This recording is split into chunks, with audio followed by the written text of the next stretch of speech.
¿Alguna duda, consulta con la parte práctica? ¿Están teniendo la sección práctica, cierto? Están yendo al hospital, a Linares. ¿Sí? Bien. Y a la parte de simulación también, ¿o no? Están en los grupos y todo. Durante la semana les subí el caso clínico, también lo he resuelto. Ya varios mandaron el caso clínico con la respuesta. Terminando esta clase, el que tenga alguna duda o consulta se acerca acá y la resolvemos. ¿Ya? Recuerden que tienen hasta hoy día a la noche para mandarlo, subirlo a la plataforma. No es tan difícil, ¿cierto? Sí, lo mismo que hemos conversado. Bien, hoy vamos a terminar con la segunda unidad. Vamos a dar dos sesiones que son relativamente breves. Vamos a terminar con el examen físico segmentario, ya la tercera parte. Y después vamos a terminar también con la sección de laboratorio final. Cualquier duda o consulta me la hacen en el momento. Y bueno, como vimos la semana pasada, ya cabeza y cuello en una primera instancia, tórax en una segunda instancia, un contenido un poquitito más denso. Vamos a ver ahora abdomen y recordarles nuevamente que la lectura obligatoria es parte fundamental de esta unidad, corresponde al capítulo 29 del examen físico. Está dentro de las horas que ustedes deben desarrollar como autoaprendizaje. Bien, y vamos a ver entonces ahora abdomen. En abdomen, al igual que en otras estructuras, van los procedimientos del examen físico sirven bastante. De hecho, en el abdomen es donde más cobran importancia y relevancia. Y tenemos la inspección, la palpación, la ocultación y la percusión del abdomen. Ahora bien, al igual que en el tórax, habían ciertas líneas imaginarias que se trazaban a través de la estructura anatómica para poder diferenciarla y todo hablar un lenguaje común. En la parte abdominal pasa lo mismo, ¿ya? Y es importante que ustedes conozcan estas líneas que se trazan a través del abdomen, ¿ya? Y que dividen la zona abdominal en 9 cuadrantes. Pueden encontrar también una división en otros textos donde dividen el abdomen en 4 cuadrantes, pasando una línea media, ¿ya? Y la línea horizontal a través de las crestas ilíacas superiores, pero la verdad esa está como más limitada a semiología o textos un poquito más antiguos, la que se utiliza de manera más moderna y hace tiempo también, la que se puede encontrar en todos los textos y la que habla mucho de cirugía, esta división. ¿Ya? Importante porque nos permite dividir en 9 cuadrantes con importancia fisiológica, importancia anatómica e importancia diagnóstica también. Tenemos el hipocondrio derecho, el epigastrio, el hipocondrio izquierdo, flanco derecho, mesogastrio, flanco izquierdo, foselica izquierda, el hipogastrio y foselica derecha.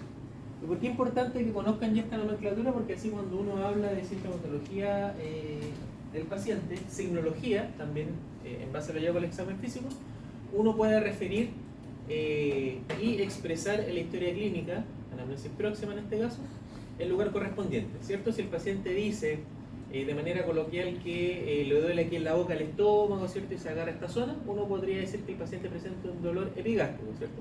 Lo mismo si refiere que aquí debajo de la costilla, dice en el lado derecho, presenta un dolor en el hipocondrio derecho y así, ¿ya? Típico dolor de cólico renal, por ejemplo, en el flanco derecho que se irradia a fosilica derecha, o flanco izquierdo que se irradia hacia la fosilica izquierda. Eso nos permite más o menos entender en qué parte física está presente el dolor.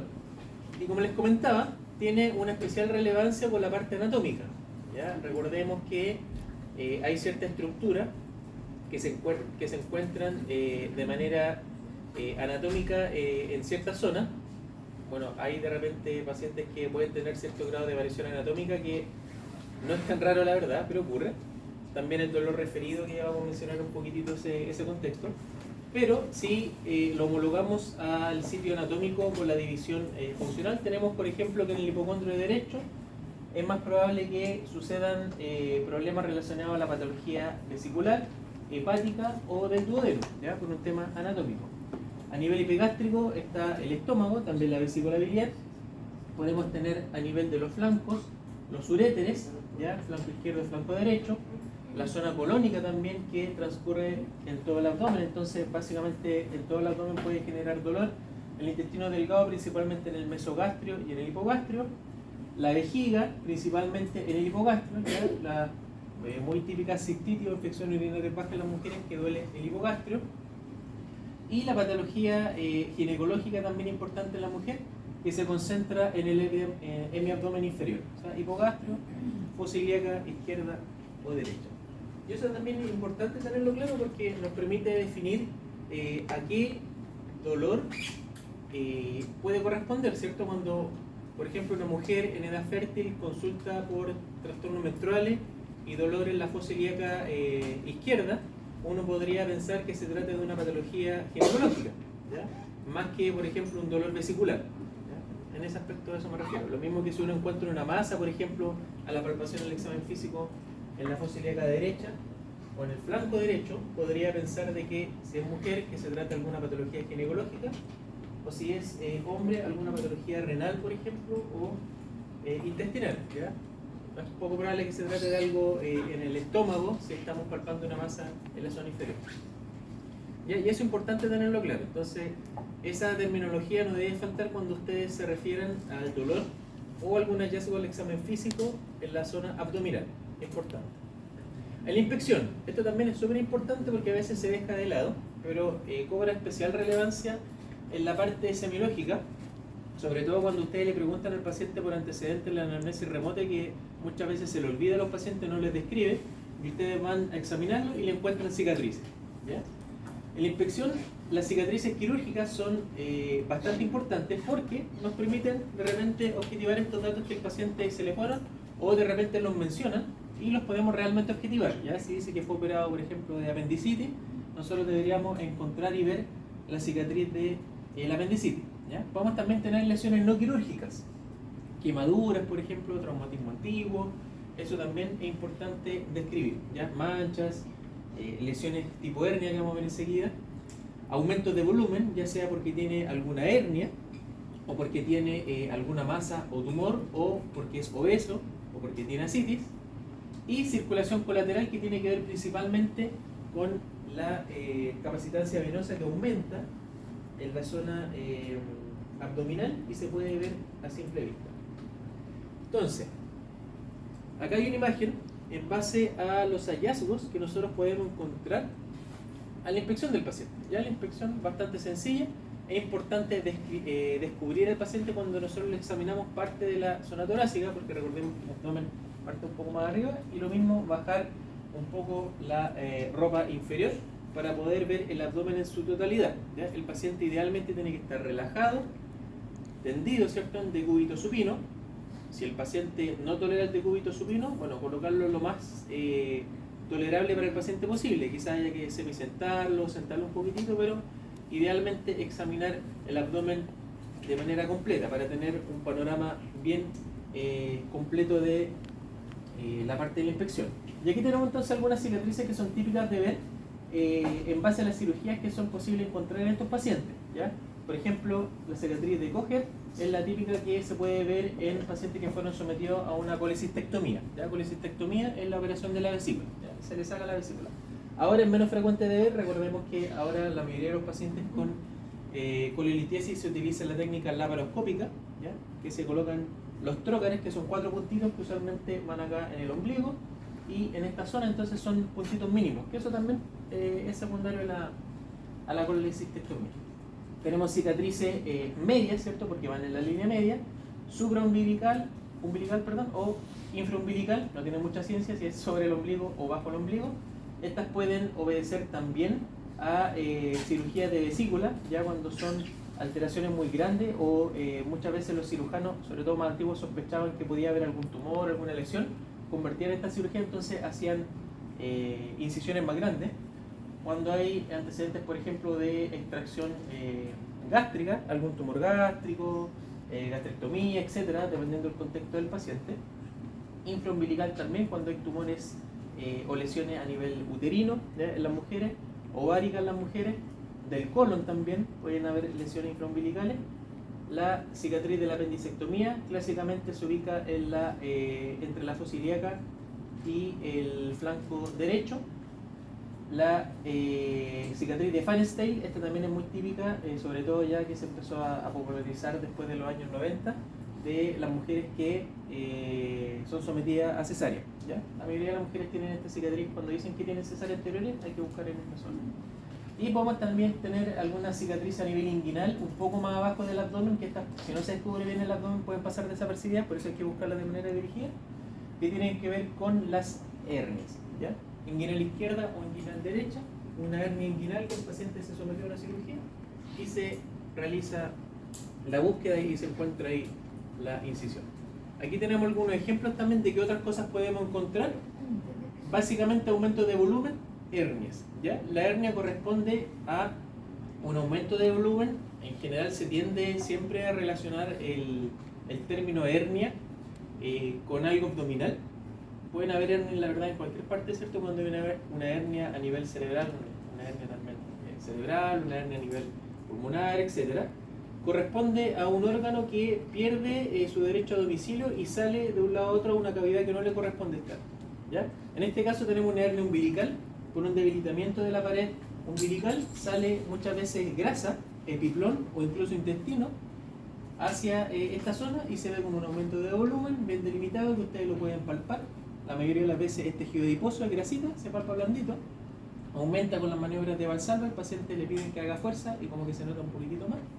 Y tenemos también las típicas hernias incisionales, ¿ya? Incisionales, ¿por qué? Porque están relacionadas a alguna incisión antigua, ¿ya?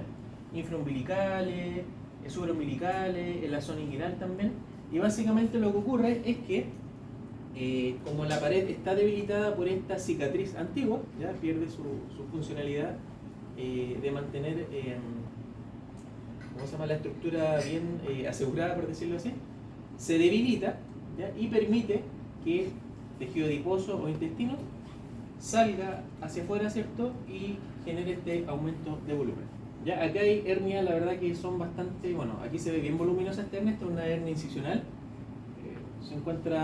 Se examina fácil, ¿cierto? Solamente basta con la inspección para diagnosticarla. Hay algunas maniobras que también se pueden ver, como les comentaba, la de Valsalva, pedir al paciente que el paciente haga fuerza. Es la misma lógica que se utiliza para buscar hernias inguinales, por ejemplo, si el paciente no tiene alguna cicatriz pero dice que tiene un aumento de volumen, se palpa sin que el paciente haga fuerza y después se le pide que haga fuerza y que se siente, y uno debería palpar este aumento de volumen y básicamente habla de eso.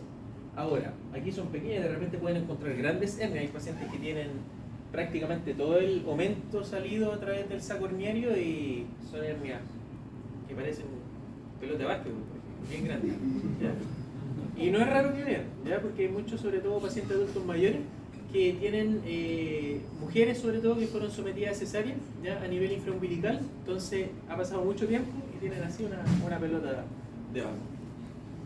Bueno, y aquí tenemos otras cosas que podemos encontrar en la inspección, ¿ya?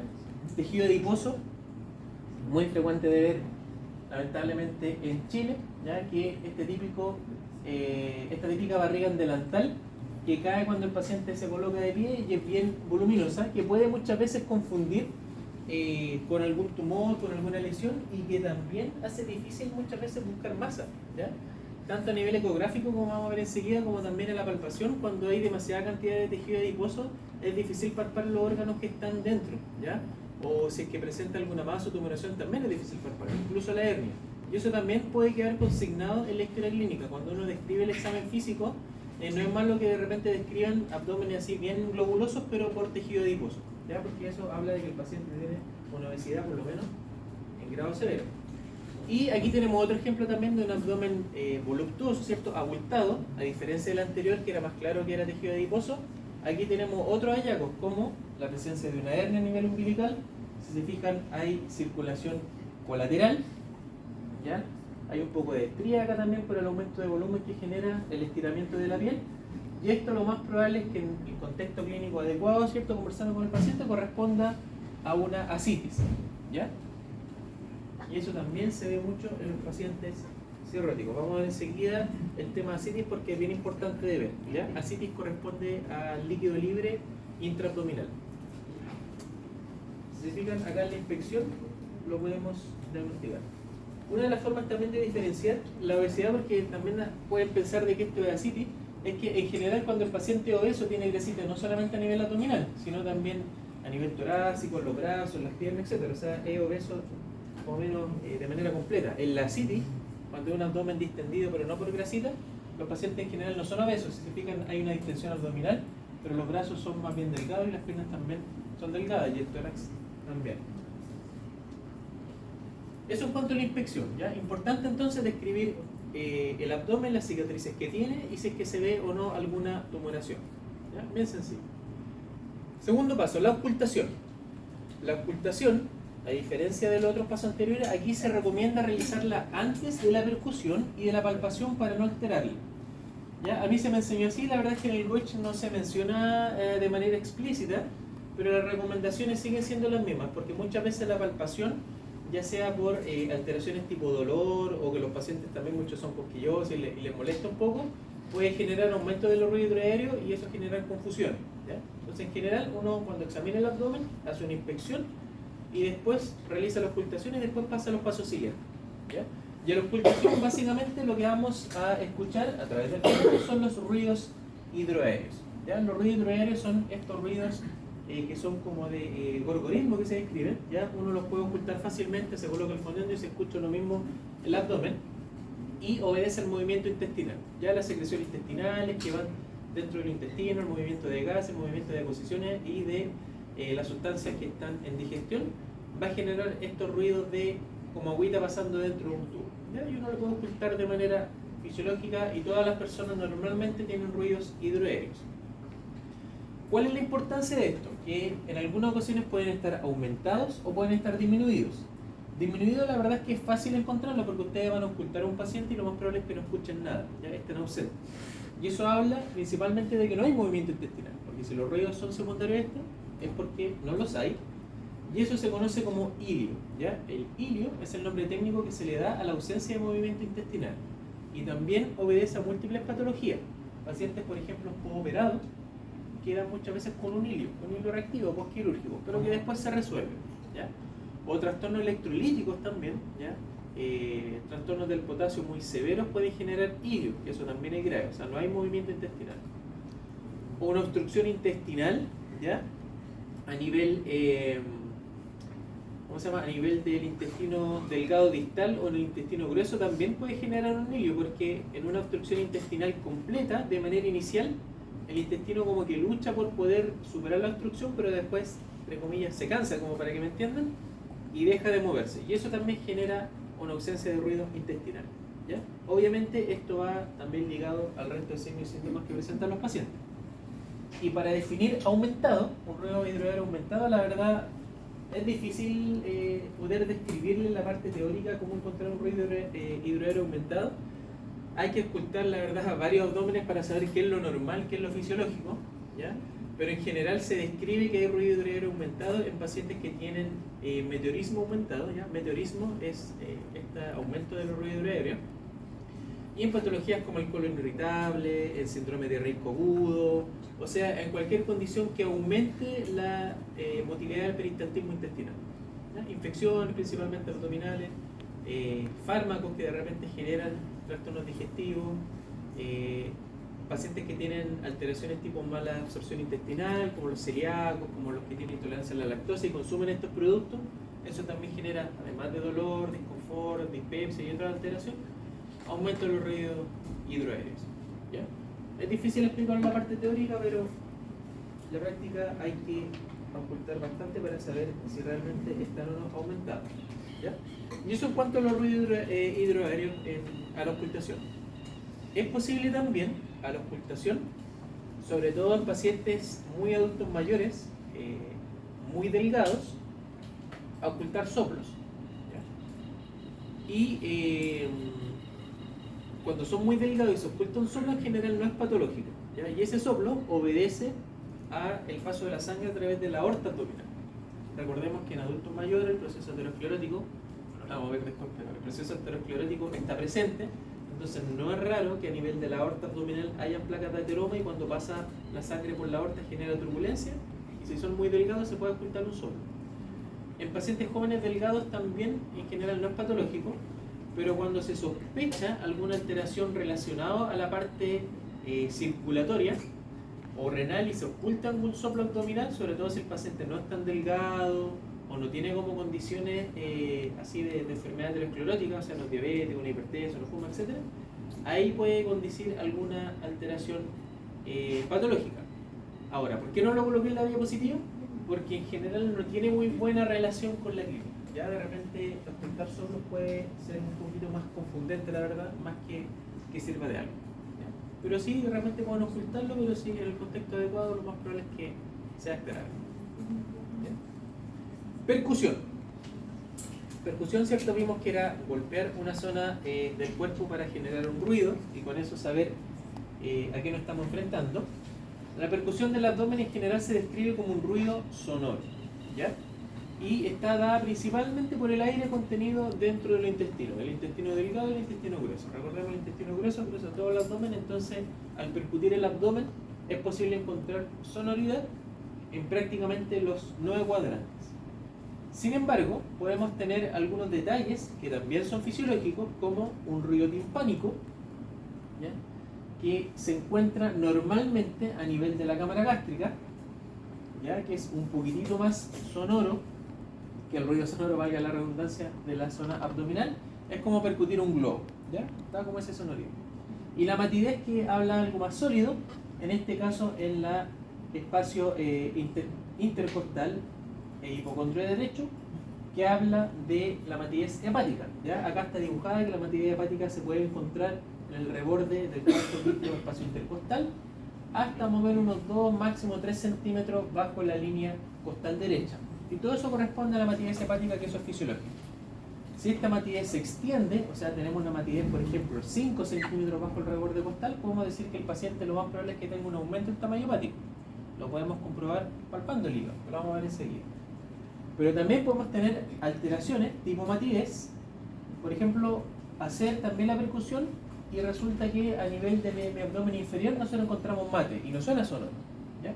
Podríamos pensar que tenga el paciente líquido, ¿ya? En la cavidad abdominal, que eso se conoce como ascitis, o que hay alguna tumoración, ¿ya? Por ejemplo, un tumor uterino grande, que ahí normalmente debería haber sonoridad porque está el colon, pero no se percute sonoro, se percute mate. ¿Por qué? Porque el paciente tiene una alteración en ese sentido, ¿ya? En algunas ocasiones también se puede percutir un sonido timpánico, sobre todo donde recorre la zona del intestino grueso, ¿ya? Hipocondrio derecho, epigastrio, hipocondrio izquierdo y el flanco izquierdo, principalmente, que habla de aumento de la cantidad de aire contenido en el colon. Y eso también se produce en muchas patologías transitorias infecciosas, gastroenteritis aguda, cuadro diarreico agudo, etc. O pacientes que sufren de intestino irritable, ¿ya? El colon irritable también puede haber aumento de la sonoridad. Y eso también se condice con el resto de la historia clínica. Ahora, esto es muy importante porque se enseña siempre y la verdad sirve harto. Se utiliza con mucha frecuencia para establecer la paracentesis, ¿ya? Una técnica donde se extrae líquido de la cavidad abdominal. Eso significa paracentesis, pinchar para extraer líquido. Paracentesis torácico, puede ser paracentesis abdominal, etc. Y en este caso hay un concepto que se denomina matidez desplazable, ¿ya? El líquido dentro de la cavidad abdominal básicamente se encuentra en el peritoneo, ¿ya? Entre los intestinos. Cuando aumenta de volumen, estábamos hablando de que puede haber aumento de líquido ascítico de 3, 4, 5, 6 litros, hasta 12 litros tienen algunos pacientes de líquido ascítico. Pero cuando es menor, ¿cierto?, no genera esta distensión, es posible encontrar entonces zonas de matidez que obedecen al líquido. Y como el líquido es libre, se desplaza. Entonces, si tenemos al paciente semisentado, nosotros hacemos la percusión, vamos a percutir de manera timpánica en la zona superior, porque está el colon y el intestino. Vamos a tener una zona de transición y en la base percutir mate. Podría ser un tumor o líquido. Sabemos que el tumor lo más probable es que no se desplace, el líquido sí. Y si al paciente se le coloca de lado, el líquido se va a desplazar, se espera unos minutos que se desplace bien el líquido y se vuelve a percutir. Y vamos a encontrar que antes aquí estaba mate, ahora está timpánico. Vamos a tener una zona de transición y al percutir acá abajo en toda esta zona va a estar mate. Y eso, la verdad, es posible de ver, es posible de encontrar, se busca también y nos permite establecer también con buena precisión diagnóstica que el paciente tiene ascitis. ¿Ya? Bueno, cuando uno describe ascitis, ya que el líquido dentro de la cavidad abdominal, hay tres tipos de ascitis, o tres grados de ascitis. Ascitis grado 1, grado 2 y grado 3. El ascitis grado 1 es el que solamente se encuentra con una ecografía. ¿Ya? Clínicamente es muy difícil de encontrar, pero con la ecografía se puede ver porque es un examen más específico. Ascitis grado 2 es la que se presenta en esta condición, ¿ya? Que clínicamente se puede ver, pero el paciente en general no está distendido. Y la ascitis grado 3 es la que se encuentra en la inspección, como le mostré en la primera imagen, este abdomen así bien abultado, con circulación colateral, que uno lo percute y está todo mate. Eso es una ascitis de tensión, eso es una ascitis grado 3. Ya la materia desplazable sirve básicamente para diagnosticar los pacientes con ascitis grado 2, y como les comento, que también son susceptibles de realizar paracentesis. Entonces uno busca ahí, coloca al paciente, le percute, aquí es donde suena bien mate, aquí voy a colocar la aguja y vamos a sacar el líquido. ¿Ya? Bien, eso en cuanto a la percusión. A la palpación, principalmente lo que hay que hacer es que hay que buscar de manera ordenada en todos los cuadrantes alguna alteración en base a la palpación. Si el paciente tiene un dolor en la fosa ilíaca derecha, se recomienda dejarlo para el final, ¿ya? Ir a buscar en la otra zona. Si el paciente tiene un dolor en el hipocondrio derecho, dejarla al final para buscarla con mayor detalle, o porque muchas veces cuando se palpa la zona dolorosa puede también alterar el resto de la palpación del abdomen. Y también se recomienda seguir un orden establecido. La verdad es que cada uno puede tener su técnica, ya no hay recomendaciones generales. Si a alguien le gusta, por ejemplo, buscar de arriba a abajo, así, 1, 2, 3, 4, o alguien busca de un lado para otro, o como que busca en Z la palpación, eso da lo mismo. La verdad es que cada uno busca su mejor técnica. Lo importante es que sea una revisión sistemática de todos los pacientes que van a realizar el examen físico, ¿ya? Intentando siempre dejar al final la zona dolorosa. Se recomienda realizar dos tipos de palpaciones, una superficial y luego una palpación profunda. Básicamente la palpación superficial se dice, ¿cierto? Y también es mucho más fácil hacerla con la mano más bien de manera horizontal y mover los dedos a través del abdomen, buscando principalmente alteraciones a nivel más superficial, ¿ya? En la piel, en el tejido subcutáneo o en las capas musculares superficiales, ¿ya? Y también de manera sistemática, uno con la mano lisa y moviendo los dedos intenta hacer la revisión completa. Y después de eso, con la palpación profunda, ya cargando un poco en la mano, doblando los dedos un poquitito más, ¿cierto? En línea más vertical, uno va buscando sitios dolorosos o alteraciones anatómicas que puedan estar hablando de que la presencia de alguna masa o alguna tumoración. Ahora, ¿qué podemos detectar en la palpación? Principalmente masas anormales, zonas dolorosas, lo más importante, y aumento de tamaño de ciertos órganos. Como les comenté, podemos detectar un hepatomegalia, ¿cierto? El aumento del hígado, aumento del tamaño del vaso, aumento del tamaño, por ejemplo, ovárico, ¿ya? Aumento del tamaño del útero, etc. La palpación, algo importante como signo, es el signo de Bloomberg, ¿ya? O que en la literatura inglesa se encuentra como la debilidad de rebote, ¿ya? Y básicamente consiste en una alteración fisiopatológica que muchos procesos que afectan de manera intraabdominal, ¿ya? Por ejemplo, una apendicitis, ¿cierto? Una inflamación del apéndice, una rotura de alguna víscera hueca, como una rotura intestinal, una rotura del, ¿cómo se llama? De alguna úlcera del estómago, alguna rotura también de algún tumor ovárico, por ejemplo. O sea, cualquier alteración importante a nivel intestinal va a generar irritación a nivel del peritoneo, ¿ya? De manera localizada, y el paciente lo más probable es que lo manifieste como dolor. Al cargar con el dedo, ¿cierto? De manera profunda, se carga, ¿cierto? En la zona donde el paciente le molesta, usualmente 2, 3 dedos en la zona lateral, porque si le duele mucho ahí, lo más probable es que no tolere el examen. Se carga y va a generar dolor, se mantiene un par de segundos todavía la carga de los dedos, y el paciente como que nota una disminución del dolor, y luego al soltarlo de manera brusca se genera un estiramiento del peritoneo, que cuando el peritoneo está irritado genera también estimulación de la fibra nerviosa y se manifiesta como dolor. Y eso se conoce como signo de Bloomberg positivo, ¿ya? Y el paciente usualmente, que cuando ustedes le están cargando, refiere dolor, pero se le pasa, después está un rato con los dedos ahí cargados en el abdomen, hay un alivio del dolor, el paciente les dice, ustedes lo sueltan y ahí se queja bastante de dolor y si le preguntan, muchas veces dicen que le dolió más cuando le soltó que cuando les cargó, ¿ya? Y eso habla de un signo de Blumberg positivo. Tiene bastante importancia porque nuevamente, asociado al resto de los signos y síntomas, permite establecer una condición que se denomina abdomen agudo. Y el abdomen agudo es una condición quirúrgica, ¿ya? Los pacientes que tienen abdomen agudo tienen que operarse. ¿Por qué? Porque muchas de las condiciones que están detrás de un abdomen agudo son de resolución quirúrgica, ¿ya? No se le van a pasar con pastillas, eso es lo que nos dicen los cirujanos, que los internistas le podemos dar muchas pastillas y va a seguir con el dolor. Es de resolución quirúrgica, una apendicitis, una colecistitis aguda, no sé, una rotura, un embarazo ectópico, por ejemplo, etc. El embarazo ectópico es el embarazo que ocurre no dentro del útero, ¿ya? Sino que ocurre en las tubas uterinas. Y lo otro hallazgo también que es posible de encontrar, que hay que diferenciar de la materia desplazable, es el bazuqueo, que también se puede encontrar a la palpación. Y el bazuqueo básicamente obedece al mismo proceso fisiopatológico de agua dentro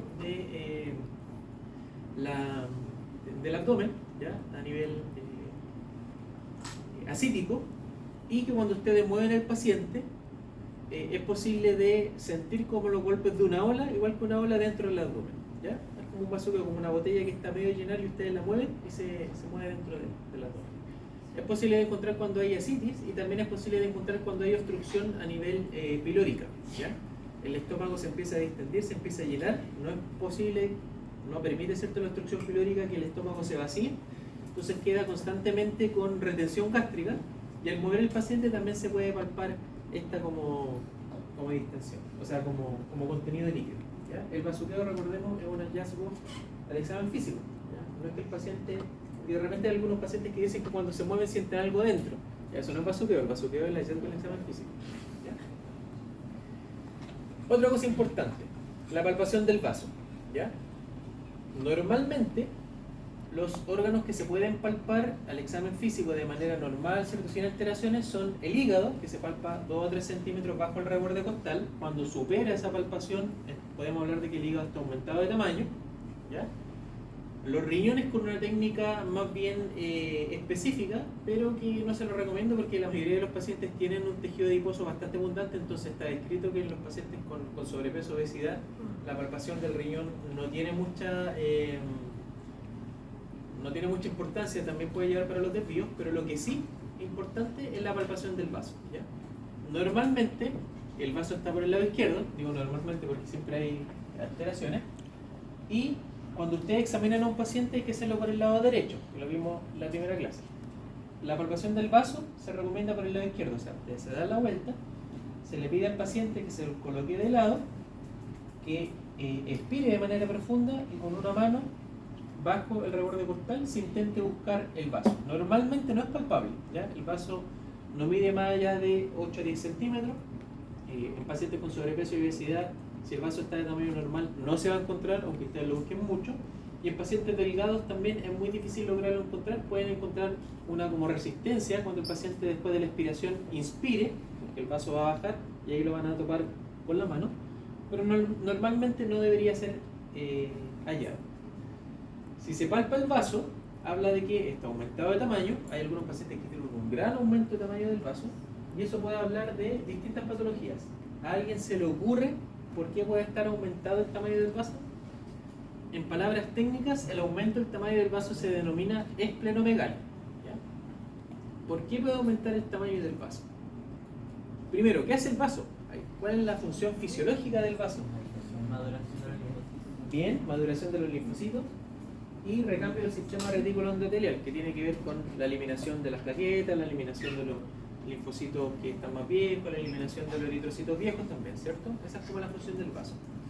Por lo tanto, ¿por qué creen que puede aumentar el tamaño del vaso? ¿Alguna infección?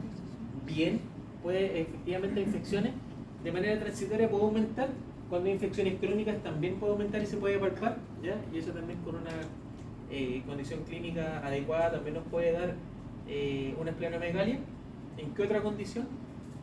¿Sí? Cirrosis hepática. Cirrosis hepática también, ¿ya? En la cirrosis hepática tiene que ver con un tema más bien hemodinámico, ¿ya? En la cirrosis se genera un aumento de las presiones, entonces se empieza como a acumular la sangre a nivel de la circulación esplénica, perdón, del intestino, y eso genera que el vaso no pueda drenar bien la sangre y se empieza como a congestionar, y eso también genera un aumento de tamaño del vaso. ¿Ya? Eso se denomina esplenomegalia, y cuando el vaso empieza a funcionar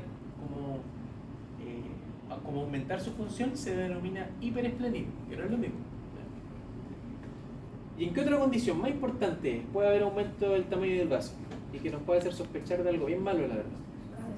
Un cáncer, bien. ¿Y qué tipo de cáncer creen ustedes? A la sangre, ¿cierto? Una leucemia o un linfoma. ¿Ya? En un contexto clínico adecuado puede ser incluso diagnóstico. ¿Ya? Un paciente, por ejemplo, que tiene baja de peso, que se ve pálido, ¿ya? Que tiene compromiso del estado general, que tiene fiebre de larga data y que ustedes lo van a examinar y dentro del hallazgo, de los múltiples hallazgos que tiene, le palpan y se palpa fácilmente el vaso. ¿Ya? Eso podrían decir casi con certeza, antes de tomarle cualquier examen, que el paciente está en presencia de algún linfoma, por ejemplo, ¿ya? Síndrome linfoproliferativo, que es como el diagnóstico sindromático. ¿Ya? Y eso también es posible en muchos pacientes que tienen neoplasia hematológica, uno lo ve con bastante frecuencia. Por lo mismo, por lo que dijeron, la maduración linfocítica. ¿Sí? Y dijo Hiperesplenismo. Sí. Lo que pasa es que, bueno, el vaso, ¿cierto?, está encargado también de manera fisiológica de eliminar las células sanguíneas. ¿Ya? Y cuando tiene mayor circulación por este tema de la cirrosis, ¿ya?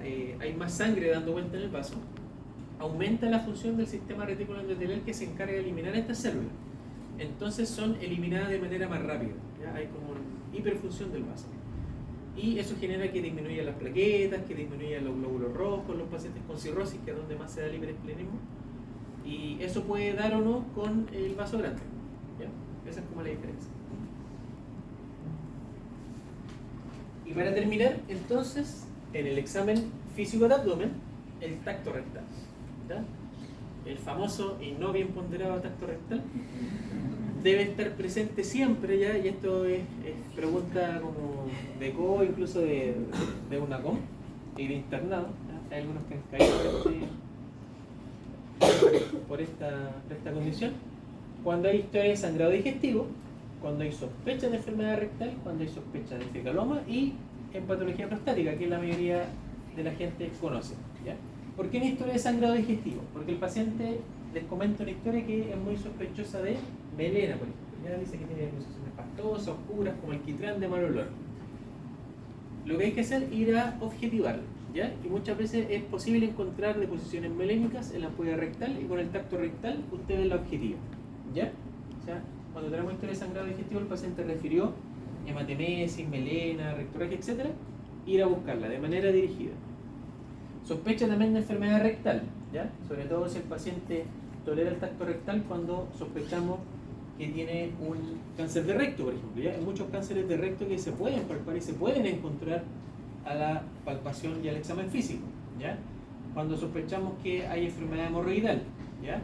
Cuando hay algún tumor también a nivel anal, eso también es posible de verlo, porque el tacto rectal no solamente considera el tacto, sino también considera la inspección. Muchas veces solamente con la inspección podemos ver hemorroides, podemos ver abscesos, aumentos de volumen que corresponden muchas veces a infección, plicomas. ¿Ya? Los plicomas son las hemorroides que cicatrizaron, que quedan como un cachito de carne gris, ¿ya? Que obedecen a esta hemorroide que se trombosó y después se cicatrizó. Cuando sospechamos fecaloma, sobre todo en pacientes adultos mayores que están postrados, que llevan mucho tiempo en cama, que llevan 3, 4, 5 días sin ir al baño, y ustedes van, le hacen inspección en la zona anal, no hay ningún tumor, no hay ninguna lesión, no hay sangrado, hacen el tacto rectal y al ingresar el dedo se palpa realmente, como dice el fecaloma, que es una deposición endurecida, así como piedra, ¿ya? ¿Y qué es lo que hay que hacer ahí? Se hace un enema evacuante, ¿ya? El paciente se le coloca un enema, se reblandece esa deposición, se destapa y después el paciente está toda la noche ahí yendo al baño, haciendo caca y ahí después al otro día descansa. ¿Profe? ¿Sí? A eso lo de sospecha de fecaloma, ya ¿Sí? que usted lo describe, ¿se le puede también decir atonía del recto? Que cuando el fecaloma está mucho tiempo ahí, genera ya como también por el recto, sobre todo que da mucho en adultos mayores que tienen una disminución de la foderse del peristaltismo, se genera cierta atonía. Entonces después ya como que el recto deja de luchar y queda sin movimiento. Que no es lo mismo que el fecaloma que la atonía del recto, porque el fecaloma es la masita, ¿ya? Y la atonía del recto es la condición que involucra el recto en sí. O sea, hay pacientes que tienen un trastorno neurológico, por ejemplo, que están denervados, o sea, no tienen inervación y están con atonía. Y eso tiene una predisposición a formar fecaloma porque el recto no se va a mover, o sea, zona del colon distal y el recto no se mueve, entonces las deposiciones quedan ahí y no hay nadie que la empuje hacia abajo, entonces ahí se tienden como a acumular. ¿Ya? Pero el fecaloma es la masa, esta como piedra dura que se palpa. Y la verdad no es tan raro de ver, ¿ya? En pacientes, sobre todo adultos mayores, como les comento, que están hospitalizados, que están en cama, que no se mueven, ¿ya? Que no comen muy bien, que no toman mucha agua y que el intestino se mueve poco, aparecen los fecalomas. De hecho, el fecaloma dentro de los diagnósticos geriátricos está incluido, porque muchos pacientes con fecaloma empiezan con distensión abdominal, empiezan con dolor, empiezan incluso con fiebre, ¿ya? Y después de que se destapan, al otro día estaban con compromiso de conciencia, medio mal, se destaparon y el otro día revivieron de nuevo, ¿ya? Por eso siempre hay que buscarlo. Y en la patología prostática, bueno, aquí no hay mucho más que agregar. Tenemos que sospechar patología prostática cuando el paciente tiene signos y síntomas de enfermedad prostática, ¿ya? Paciente hombre que tienen dificultad para orinar, que el chorro está más débil, que tienen goteo, etc. Ya que eso lo vamos a ver después cuando veamos síndrome urogenitales. ¿Y dónde debe evitarse? Y esto también es importante, que no se debe realizar cuando hay sospecha de enfermedad inflamatoria activa, ¿ya? O sea, cuando está todo inflamado en la zona de la mucosa rectal. ¿Cuándo? Cuando tenemos colitis ulcerosa, que es una condición, también un diagnóstico médico, activo, o cuando hay rectitis actínica. La rectitis actínica, o sea, cuando uno habla de actínico, habla de algo con exposición nuclear, ¿ya? Por ejemplo, los pacientes que son sometidos a radioterapia hacen lesiones actínicas y dependiendo de dónde ocurre la lesión se le denomina actínico. No sé, rectitis actínica si fue sometido, por ejemplo, a radioterapia en la zona uterina, ¿ya? Está de manera dirigida a la zona del útero, pero por continuidad igual va a llegar al recto y muchos de estos pacientes que tienen radioterapia hacen después una rectitis secundaria a la radiación. Ahí se debe evitar porque las mucosas se debilitan mucho y el hacer tacto rectal puede permitir que ingresen infecciones al torrente sanguíneo, ¿ya? Lo mismo que la colitis ulcerosa, que hay una inflamación activa del recto y además de ser dolorosa genera introducción de microorganismos al torrente sanguíneo que puede ser contraproducente. Y obviamente también no deja de estar de más mencionar lo que al hacer un tacto rectal siempre hay que explicarle al paciente el procedimiento, ¿ya? Hay que mantener privacidad de ser necesario, ¿ya? En los servicios clínicos de biombo se colocan su biombo a cada lado de la cama del paciente, hay que utilizar guantes y vaselina líquida, ¿ya? No olviden utilizar guantes y hacer un examen breve y minucioso. Hay una anécdota bien buena, un alumno que en algún momento se colocó un guante acá y después colocó el mismo llevó sonriendo con los pedidos. Imagínense después cuando se dio cuenta que estaba su guante ahí. ¿Lo poste? No corresponde, pero bueno. Y lo otro importante es que debe ser un examen breve, ¿ya? Pero minucioso, ¿ya? O sea, también tiene que ser hacer con la mejor descripción posible el examen. ¿Y cómo se coloca entonces? Como aparece acá, se colocan los guantes, se pide vaselina líquida, se coloca vaselina en el guante y se le pide al paciente que coloque esta posición de Sims, semiprona que aparece en la literatura, pero que es más bien incómoda para la mayoría de los pacientes. Y lo que uno hace básicamente es pedirle que se coloque más bien en una posición fetal, ¿ya? Que se coloquen de lado, que coloquen las piernas, o sea las rodillas, que las lleven hacia arriba lo más que puedan. Recordemos que muchos de estos tactos rectales se van a hacer en pacientes adultos mayores, entonces esa posición igual es medio incómoda. Pero esta es mucho más fácil porque simula cuando están durmiendo, tienen un poquitito más las piernas, pueden pedir ayuda también para que la otra persona lo ayude a flexionar la rodilla y en esa posición se hace el tacto, ¿ya? Entonces, todo lo que vimos, ¿ya? Los hallazgos del examen físico abdominal pueden englobar distintos síndromes, como síndrome pilórico, síndrome ictérico, abdomen agudo, que vimos, ya, ¿cierto? Que puede tener un Bloomberg positivo, hemorragia digestiva, síndrome anémico, patología inflamatoria pélvica y varios síndromes más. Como les comenté, ¿cierto? Por ejemplo, en un paciente que tiene una escleromegalia y tiene una anemia, podríamos sospechar de que se trata de algún proceso maligno. ¿Ya? Y eso también es importante considerar. Inflamatoria pélvica también, dolor a la palpación profunda, que haya fiebre, que haya sintomatología urogenital en la mujer, eso también podría involucrar ciertas condiciones etiológicas que hablan de estos síntomas y varios más. Y para terminar esta primera sesión entonces, vimos los más importantes ya, que era cabeza, cuello, tórax y abdomen, y el resto ya del examen físico que corresponde a columna, extremidad, articulaciones, que es un poquitito menos denso, pero que igual se escribe en la historia clínica, es su deber leer, ¿ya? Del otro sistema corporal. Básicamente corresponden a eso, a la parte articular de columna y sistema nervioso en general, porque cuando veamos síndrome del sistema nervioso ahí vemos más en detalle los hallazgos neurológicos. Y con eso terminamos la tercera parte del examen físico segmentario. ¿Dudas? ¿Consultas? ¿Receso? Sí.